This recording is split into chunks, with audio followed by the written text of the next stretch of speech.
জয় মা জয় মা। আজ ফল হরিণী অমাবস্যা, সেই জন্য মায়ের পুজো হচ্ছে আমাদের এখানে। ভোগ সব রেডি হয়ে গেছে, শুধু পুজোর জন্য আমরা অপেক্ষা করছি। আপনারা যে যে পুজো দেবেন চলে আসবেন। এই যে আমাদের মা, এই যে ভক্তরা সব আসা আরম্ভ হয়েছে। আপনারা আসেন।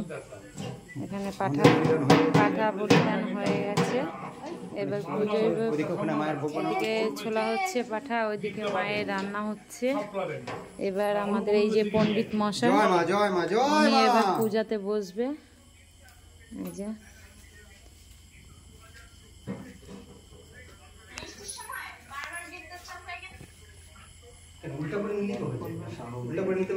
হ্যাঁ হবে তো।